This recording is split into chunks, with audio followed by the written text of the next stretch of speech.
Aleluia, aleluia, aleluia, aleluia,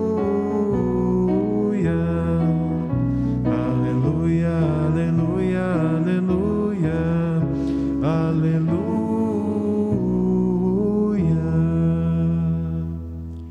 O Senhor esteja convosco. Ele está no meio de nós. Proclamação do Evangelho de Jesus Cristo segundo João. Glória a vós, Senhor. Naquele tempo, disse Jesus aos seus discípulos: Agora parto para aquele que me enviou, e nenhum de vós me pergunta: para onde vais? Mas porque vos disse isto, a tristeza encheu os vossos corações. No entanto, eu vos digo a verdade. É bom para vós que eu parta. Se eu não for, não virá até vós o defensor. Mas, se eu me for, eu vô-lo mandarei. E quando vier, ele demonstrará ao mundo em que consistem o pecado, a justiça e o julgamento. O pecado, porque não acreditaram em mim. A justiça, porque eu vou para o Pai. De modo que não mais me vereis. E o julgamento, porque o chefe deste mundo já está condenado. Palavra da salvação. Por favor, podem assentar-se.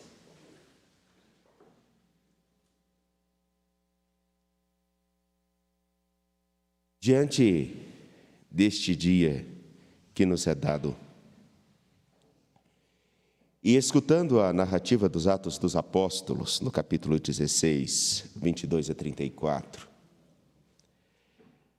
uma coisa tão boba e tão evidente, particularmente me chama a atenção. Ao narrar a prisão dos discípulos Paulo e Silas em Filipos, o autor sagrado, o evangelista Lucas, quem escreveu os Atos dos Apóstolos, ele narra uma cena que para mim é inconcebível, e eu acredito que para vocês também.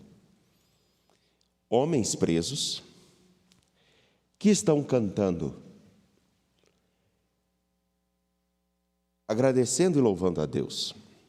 Tudo bem, até aí é concebível. Porém, acontece um terremoto, as portas se abrem e esses homens, Paulo, Silas, permanecem aonde estão. Acredito que qualquer um de vocês, como eu, se algo assim acontece, estando preso, inocente, as correntes e as portas se abrem, a primeira iniciativa que vem à nossa cabeça é o de correr. Os discípulos, no entanto, permanecem ali. Por quê? É uma imagem inconcebível para a nossa cabeça. Pelo menos, do ponto de vista objetivo, para mim, é muito difícil de entender, porque o nosso ímpeto é primeiro procurar a liberdade. Mas aí a narrativa apresenta nuances que podem justificar a nós, a cena. Os discípulos deveriam correr por quê? Se eles tinham, na experiência concreta de seus dias, a certeza de que o Senhor, nosso Deus, ajuda a quem a Ele teme.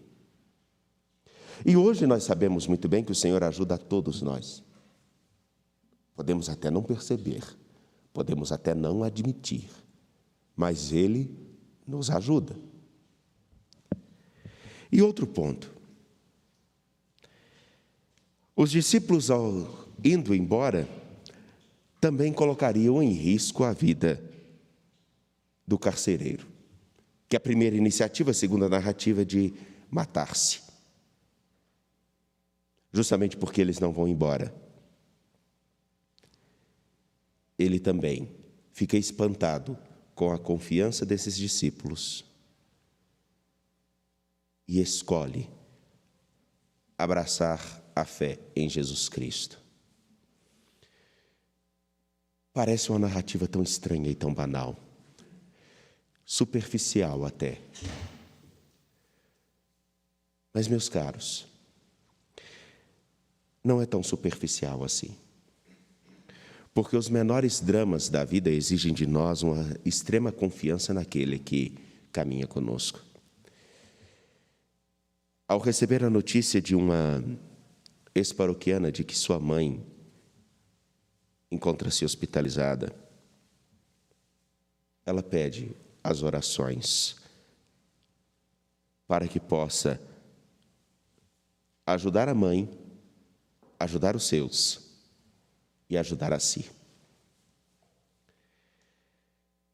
Olhando aqueles que, nesse tempo, têm a tentação de favorecer a si próprios, mas não só por confiança em Deus, mas por fidelidade à dignidade humana, escolhem não serem irresponsáveis ou egoístas, atravessando a fila da vacina. Quando vemos as pessoas que, por honestidade, são capazes de, como aconteceu aqui esses dias, e eu vi uma carteira achada no chão, essa pessoa pedir para que nós ficássemos atentos, e a pessoa procurando essa carteira, ela encontra, e ela se espanta ao abrir e ver que tudo está perfeitamente como quando ela viu da última vez. Alguém que, por sua, não só confiança em Deus, mas por um princípio de honestidade e de coerência, de reconhecimento da dignidade, escolhe fazer o que é certo sem se aproveitar das circunstâncias. Isso, infelizmente, no tempo presente, é admirável. É admirável porque todos nós somos incitados a todo tempo a salvarmos-nos se pudermos.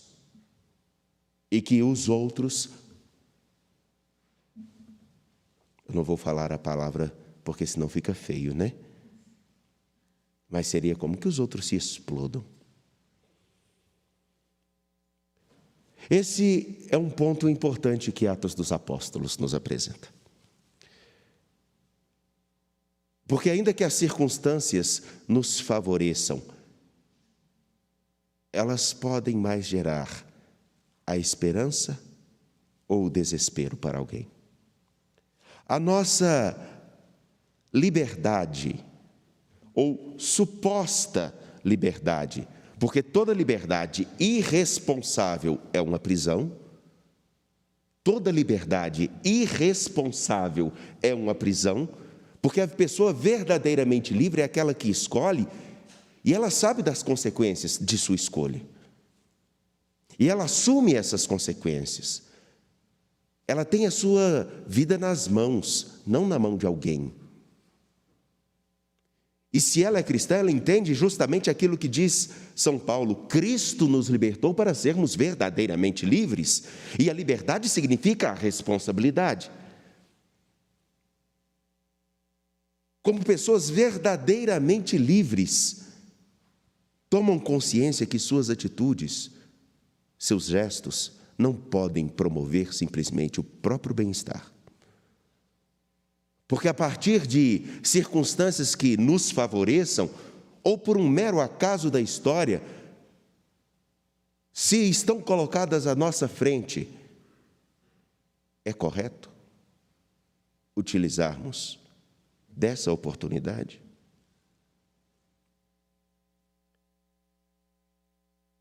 É incrível que, se olharmos para o modo com que somos levados a pensar a vida, nós começamos a acreditar que isso é certo. E, na verdade, em pequenas coisas começa a crescer o oportunismo. O oportunismo de conseguir um favor com tal pessoa, o oportunismo de conseguir um benefício com essa circunstância, seja ela qual for. Enfim, Atos dos Apóstolos, nessa beleza do que hoje é narrado e aparentemente superficial, ele mostra para nós um cenário onde nós podemos perceber, ainda que de uma forma toda romântica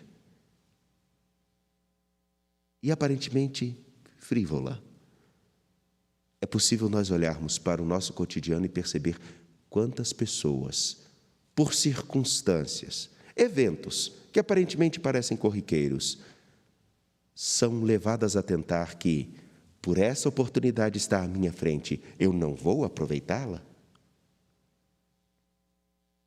É como uma carteira achada no chão.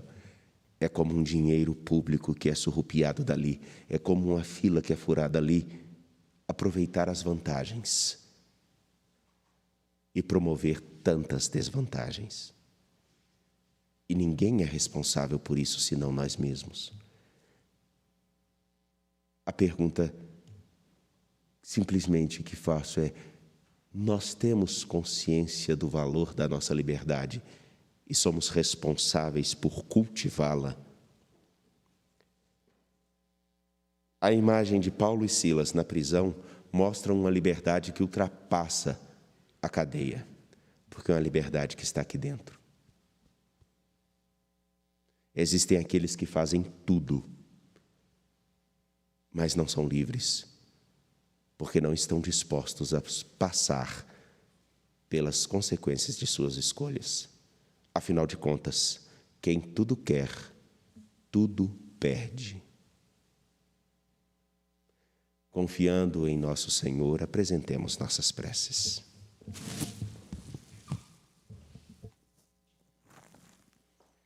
A cada prece, responderemos